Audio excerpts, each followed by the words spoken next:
mapping out that customer journey, putting in that time to do that well and do that properly is more critical than ever. Understanding what are those stages that people go through when they're dealing with the organization, both as a new customer and also as an existing customer. Welcome to Revenue Insights. Every week, we'll be joined by revenue leaders from some of the most successful and highest growing companies. Together, we explore how they built their revenue teams, the journeys that they've been on, and the lessons they have learned along the way. Revenue Insights is brought to you by Ebster. We're a revenue intelligence platform designed to help revenue teams to build more pipeline, close more deals, and retain more customers.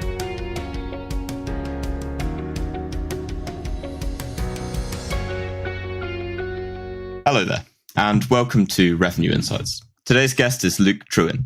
Luke's the founder and managing director of Modern Visual. They help mid-market and enterprise businesses grow through strategy, software, and change management. Luke, great to chat to you today. Thanks, Lee. I'm really happy to be here.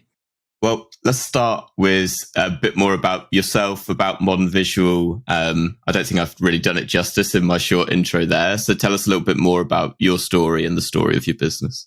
Sure. So my story, I guess from a relevance perspective, started when I was around the age of 12 or 13, and we got our first family computer. My mum, who was a single mum, saved up a lot of money to buy that computer, and I very quickly became obsessed with this thing. I remember being at a cousin's party, and we had it in the car. We'd bought it that day, and I was just so desperate to get home to have a go at this computer. It was a Windows XP Celeron machine for those nerds listening, and very quickly I just became obsessed with this thing and the internet, and I started learning to program through this computer. I became very quickly obsessed with Linux and learning that operating system. And I guess I started to form this world online back in the early 2000s as a young teenager. And, I built an MSN Messenger robot, for example, that became quite popular. I ran a hosting business. I managed to convince a guy that I'd look after his server farm of Linux computers or servers if he gave me my own. So that enabled me to have my own server, and I was able to, again, do the MSN robot. I was able to have a hosting company. I had many websites with Google AdSense there, earning a couple of $1,000s a month. And I built this whole world online, and, I was loving what I was doing. And, I had these guys that were like staff members working for nothing because they want to be a part of something like the robot, for example. And it all came crashing down when the server got hacked. We got DDoS attacked, and this whole empire I'd built as a young teenager fell apart, and I had to sort of kiss it all goodbye. And at that stage, Mum was harassing me to get a job, and I needed to do something with my life. And I actually went and saw my careers teacher at my school. I'd actually dropped out of school in year 10, and this careers teacher helped me find a job as a printer. So I ended up becoming a label printer, beer labels, product labels. And I did that for close to 10 years, and it just felt like Groundhog Day in the end. I was working in a factory. I was running a printing press. I had my manager, great guy, so I could talk to him now, but, obviously barking orders at me and being very strict. And it just didn't feel like it was for me. I'd gotten over it. So my wife actually said to me, Luke, what about all those things you used to do when you were a young teenager online, like websites and all that stuff? Why don't you do that as a bit of a hobby to make some extra money? And I said, look, that's a great idea. So literally overnight, I started, a hosting business, just reselling services through another hosting business. And really quickly, my old boss, actually at the time, great guy, not the manager, my boss who owned the company, pulled me into his office one day and said, Luke, you're into this computer stuff, aren't you? I just had this website built. Like, is it any good? What do you think it's worth? And I looked at this website and I said, I don't know, like $500. And he goes, I just paid $6,000. I'm like, oh, is that good? He's like, doesn't bother. Looks great. And I'm like, okay, no, I think it's fine. So I walked out with this massive light bulb above my head, and I thought, I could actually build websites. I used to do that when I was a young teenager, because this is obviously years later. And I went straight home and researched websites and how to build them. And I found this WordPress thing. I'm like, what's WordPress all about? And very quickly, and to keep it short, I ended up starting a web design business alongside my hosting business after hours. And very quickly, I was able to drum up, a lot of business. And after 12 months, I managed to leave my printing job and go full time with web design and hosting. And from there, I was able to introduce new services like marketing services, digital marketing, SEO, Google Ads, etc.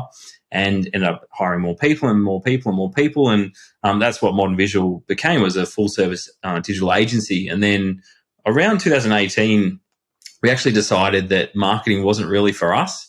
And we're doing a lot more of a technical service at the time, and we'd just become a HubSpot partner, for example. So we decided to get rid of all our marketing services and double down on things like RevOps and integrations and business consulting. And we obviously had that expertise, but we just wanted to make sure that was what we really stuck to as a business and doubled down on what we were good at. And we took that leap of faith, and it's paid off. So that's just a bit of a summary of myself and Modern Visual, one of the businesses I run. I love the journey really that you've been on, and even coming into this, I didn't actually realize you'd been working in printers for 10 years up until. Yep. I'm a qualified printer, so I've actually got a certificate in printing, which is amazing. And the word that kind of stood out to me as part of that is almost like the transformation, right?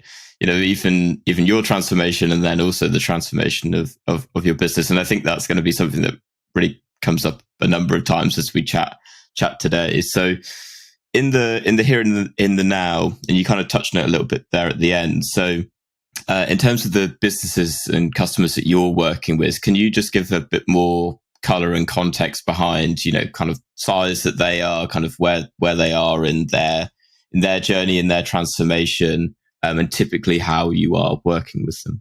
So we do receive a lot of referrals through HubSpot. We've become one of their top partners in the APAC region where we're located. We're in Melbourne, Australia. So a lot of the work we do revolves around HubSpot. So thinking about things like onboarding brand new customers to HubSpot, getting them set up and trained. We might have a larger project, so it could be setting up a number of complex integrations, doing that onboarding component, helping with the entire tech stack, helping with setting up processes in the business.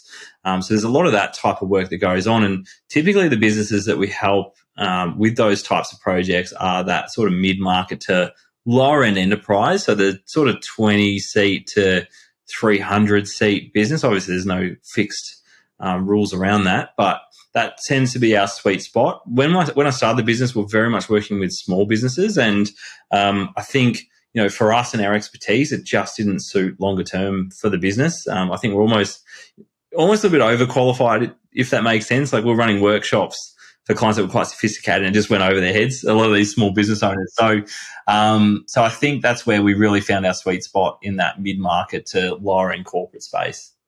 So for those customers that you're particularly working with at the minute, then what are the kind of headwinds that they're facing going into now that we're in 2023? I know that a lot of the clients that you work with are typically in the ANZ or APAC regions. So interested to know, because I'm sure a lot of the listeners to the podcast are either over in the US or in Europe. So interested to know, are you seeing kind of similar headwinds where you are, and what's kind of the state of play right now? I think we typically see a bit of a delay or a lag behind Europe or the UK, for example, specifically. I think that's changing, though. I feel like our lag's disappearing and we're coming a little bit more in line with what you're seeing at your end of the world. We're seeing a lot of, cost cutting going on with some of our clients. So, they're concerned about their overheads, like their software pricing, their staffing. They're almost preparing to batten down the hatches in advance. So, obviously, there's not as much economic slowdown yet, but they're getting prepared for that. So we're seeing a lot of that. And there's also obviously a lot of interest in automations, a lot of interest in AI, for example. It's quite a buzzword at the moment, as you probably know. So there's a lot of interest in replacing what team members are doing with systems that can do that on their behalf. And that just means that you're running, I guess, more of a team that's almost generating thoughts versus just doing labor-based tasks. So that's kind of hot topic at the moment. We're just seeing, I guess, a bit of, let's call it analysis paralysis. People are sort of umming and ahhing about, what decisions they need to make and when. And so it's a bit of a mixed bag, to be honest. Really, I love the phrase analysis paralysis. So let's dig into that a little bit more. So Can you give a bit more context around that, perhaps with regards to some of the customers that you're working with? So is that a case where they've got loads and loads of data and no idea what to do with it? Are they in a state of, well, we've got some data, but we can't trust it? Could you speak a bit more around that in terms of kind of what you mean?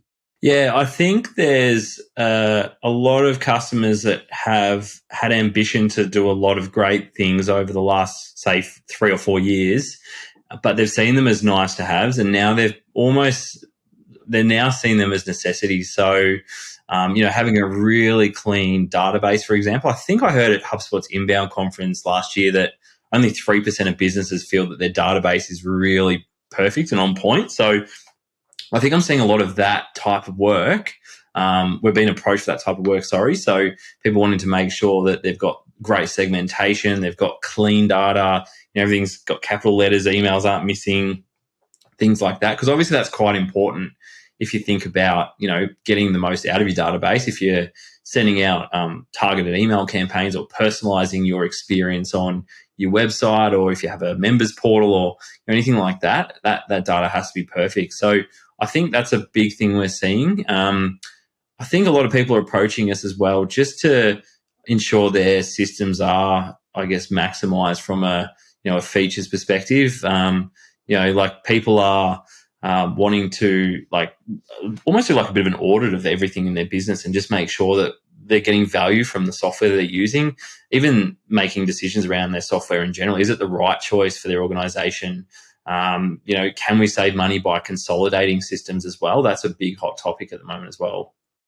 I love the 3% have confident that they've got perfect data, and it's not overly surprising as well. I had a lot of guests on the podcast, and it's one of those perennial pains of having good data that you can trust, or even like to the level of being perfect. So could you give an example of perhaps some tactics, initiatives that you use to help your customers to get to that almost utopian state, shall we say, of having a great kind of foundation of data in your CRM? Yeah, absolutely. So I think really important, and this is again something that people have seen as a bit of a nice to have sometimes, depending obviously the size of their org, but mapping out that customer journey, putting in that time to do that well and do that properly is more critical than ever. Understanding what are those stages that people go through when they're dealing with the organization, both as a new customer and also as an existing customer, seeking support or further services. Just thinking about things like what are their thoughts, feelings, what are their emotions, what are the touch points that they're going through on that journey. So all those things need to be mapped out quite well. That then allows you obviously to segment your data based on those customer journeys. So who's trying to achieve what and who are they? So start to think about people based on their persona, their, things like their industry, their role in their organization, things like that. So that allows you to really start to personalize some of the content that you can distribute to people. And then obviously off the back of all of that, just getting super accurate reporting on the organization. So being really data driven about pretty much decisions you're making as an org. So making sure that we're looking at attribution reporting, we're looking at touch points that people are going through in that journey. Again, that journey has to exist and be mapped out for you to measure that and do that well. So there's some of the things that I think really need to happen for people in 2023 if they want to compete and win business and succeed. And if there is a storm, ride it out. You have to just get really smart with all those things that were in the past nice to have because we had such a strong economy. Yeah, 100%. And I'm interested to know, because obviously I can kind of visualize in my head that, what that customer journey looks like. And obviously all of that is then going to hinge on that foundation of data that you've got in your CRM, right? So what you've got in your contact record. Now, to people listening to this, they'll be using range of different CRMs, but we can talk about this from a HubSpot perspective because that's what you know really well. So what's the secret to getting that specific foundation right in the first place and having good data, clean data as well, that you can then use to do that next step of the customer journey? I think there's always two types of businesses. There's the ones, and it's typically the ones that have, say, a new startup, but they've been born in the last few years as a company they might be quite strict. If the founder's obviously experienced, they might from the start have really clean data, and they're really religious with how they enter that data. Most businesses, though, have a bit of a hot mess, I'll call it, from a starting point. So what we typically do is use tools like InCycle, for example, to manipulate that data, duplicate data, and get that in a really good spot. Also consider how that data is utilized with the rest of your tech stack. So if you have integrations, for example, you want to make sure that you don't have one system sending junk data into your CRM and it's just a vicious cycle. So that's something to think about as well. But just having really strong business rules and processes in place to make sure people are entering data correctly, they've got the right routine in place for their day, different roles in the organization understand what their specific duties are, not just a blanket training approach, for example, to how to use a system. And I think as well, people need to have buy-in with your systems as well. You can't say to your team, you have to just go and use this system no matter what. I think, again, if people are involved in that process of forming how the business operates, how the software operates within that organization, you're going to get their buy-in. Like we often see, businesses come along to purchase something like, say, HubSpot, for example, in our services, and they're like, oh, we've got a few people in the organization, they're not going to like change. I hope you're good at that. And that's something we do specialize in, is that change management piece. And that's obviously the human side of an organization. Often we're so fixated on the software and the features and what it can do, we often forget, there's going to be real people waking up, getting out of bed, brushing their teeth, and then going to work or going to their home office and actually sitting down and using these systems. And we often, again, completely forget that. And that's the secret sauce to making sure your data is top notch or clean, is making sure that the humans are happy that are using the system.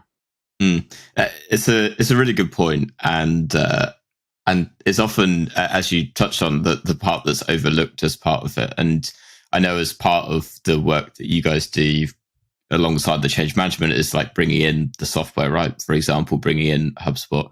So what would you say then are the three most important parts of actually bringing in new software that actually people buy into, that they believe in, that it's not just a case of, oh God, I'm being told what to do again. It's, ideally showing them the value of, this is why you're doing it, this is how it helps you do your job better. So in your experience, what would be those top three ways of doing that? Yeah, I think the top three ways are, number one, ensuring that the most appropriate people are involved in the buying decision process, so the sales process. Make sure that those people, are workshopping ideas. It's not just a marketing manager, for example, making decisions for the sales team, or, a CEO buying because his buddy decided that he's got that CRM as well, for example. So involving key people from the organization in the buying or the sales process is really important. That's number one. Number two would probably be, I think, just making sure that you've chosen the right software in the first place. So there's obviously a myriad of software available out there. I think what I would say is go for the software that makes the most sense for your organization. It was quite funny. I actually saw there was a CRM, I won't name names, was labeled as Boomerware the other day, which I think was quite funny. It's almost like, look, we've moved on from that, us youngins. But I think, there's the CRM's, just a shameless plug to HubSpot, really easy to use. Like, it's designed to be extremely easy to adopt, and every screen you deal with looks the same. It just has a different sort of use case. So I think, obviously, again, evaluate what the best solution is for you as number two, and make sure that, it suits your organization, because not everyone's the same. And I think number three, like, again, bring it back to your overall tech stack. Like, every tool you have in your tool belt needs to have a specific function and, be a valid contributing team member in the software suite, or in the tech stack. So I think just making sure that you understand overall what your tech stack looks like, and make sure that everything has its place. Make sure that, if you can, consolidate as many systems into one as possible. That's going to give you obviously a lot less fragile, systems, and it's going to lead to less issues from a reliability perspective. But you're also getting a lot more data and data, available to you if everything as possible is in one place. So that's, for example, sales, marketing, service. If you can have those in one tool on a single code base, then obviously you're going to have a much better experience with that tool. I really like the point around having getting value from each tool that you have in your tech stack. So I'm curious to know, and I suspect that this might be a case of is specific on a case by case basis, but for companies that you're working with, what does the kind of core tech stack look like? What are the kind of core components that you're including in there? Because you talked a bit around like the user having the customer journey mapped out. You've got your lesson vision, they've got their reporting and their dashboards set up at that point. I'm going to assume they're probably using HubSpot as their CRM based on what we've talked about. So what then are kind of the key components that you're recommended that they include from there? So one of the things that we bring up with a lot of businesses, especially businesses that are a bit not huge, but a bit larger that might have, multiple departments and multiple systems is, really make sure you decide what your central source of truth is for your data. For example, a client might have an inventory system in place in their warehouse. So like it could be a Sin7 or a DEER systems, et cetera. They might have an ERP, which is taking care of a lot of their accounting and, they might have obviously their CRM. They might have, Xero, that's obviously another accounting package. So it's just making sure that what is the source of truth for the data? Like if we're going to say, what is the center point? Like what is the main area that we're going to access everything? Typically that's at the cold face of your clients. So, where are the key people in the organization that deal with clients entering data? That's typically your CRM. So that's where you would ensure that is at the epicenter of everything you're doing. And then around that, you would obviously choose systems that are really good at what they do. Obviously, it's beneficial to have a connection there to a system that's, a specialist in their industry, I'll call it. So again, like Sin7 is an inventory system and it's an amazing inventory system. Not everyone will agree with that. Most will. So it makes sense to use that for that purpose. And then obviously like a HubSpot, for example, or a Salesforce or whatever it may be, will sit right at the center of that tech stack as the source of truth.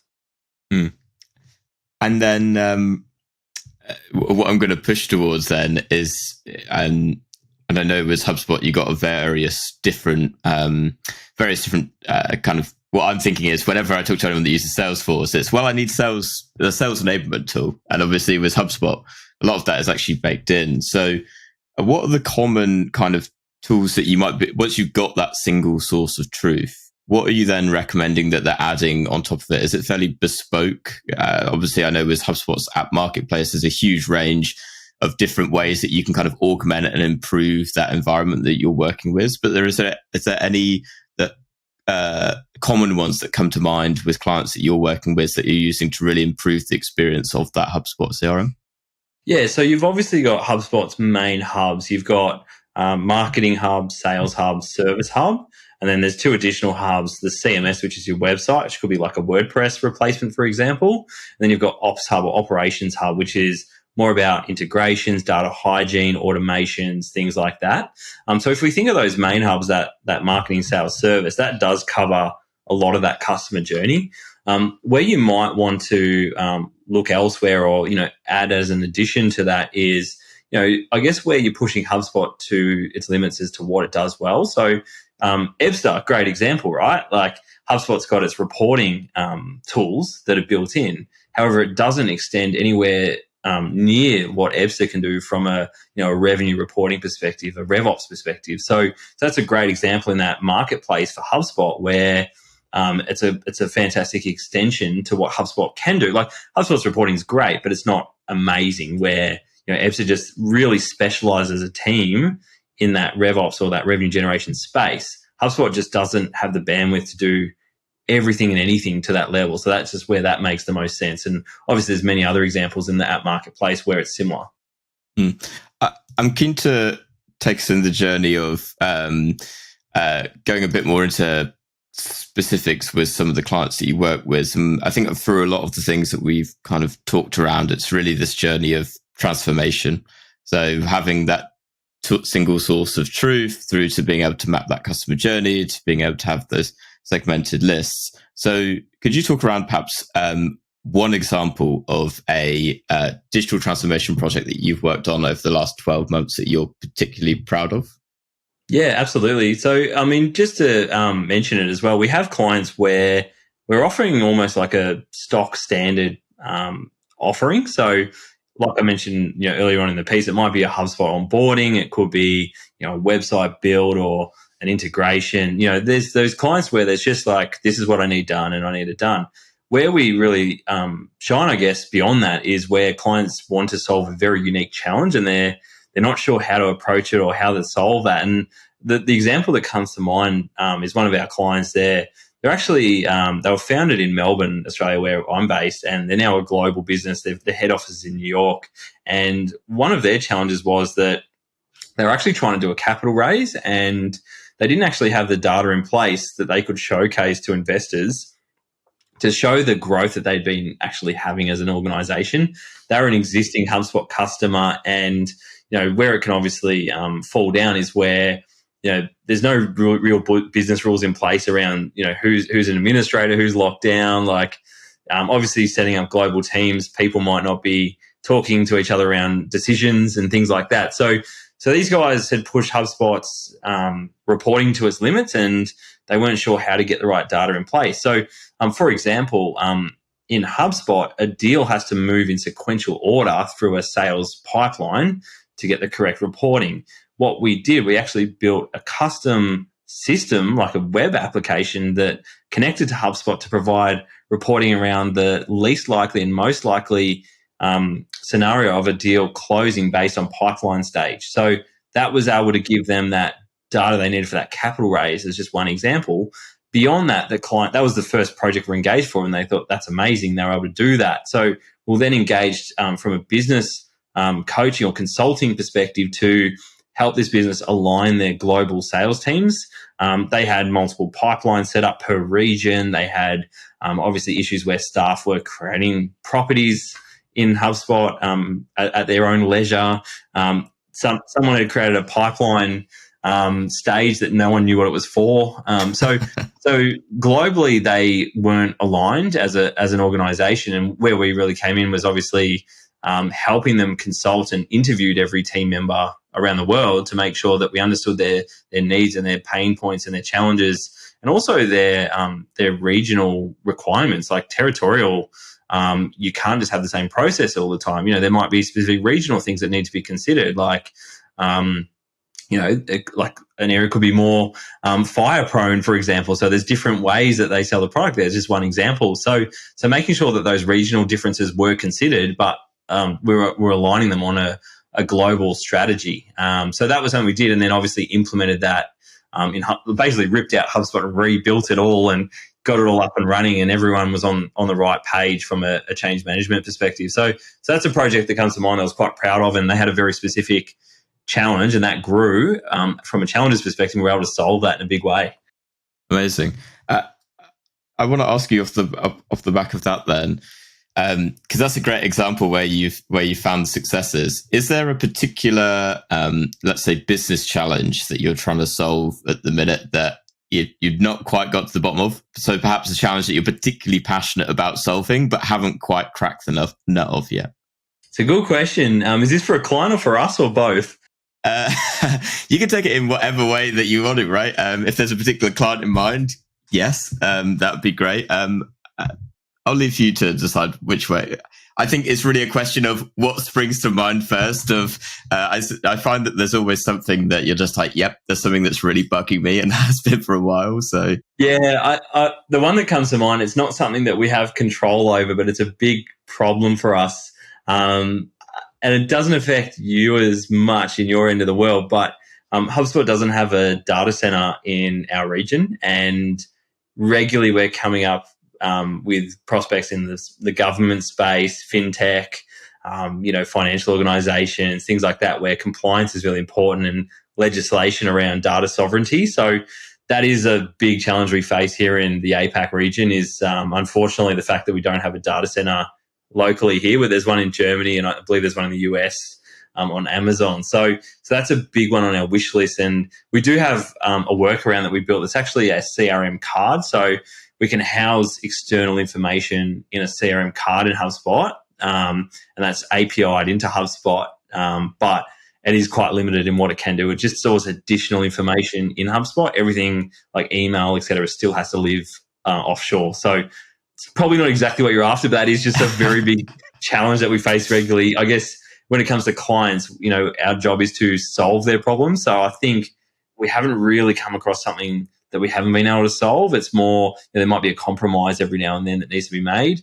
I think the biggest problems we have is when someone just hasn't bought in they've got excited, they bought software, but they're not prepared to put in the blood, sweat and tears to make it a success in their organization. So that's just a general response.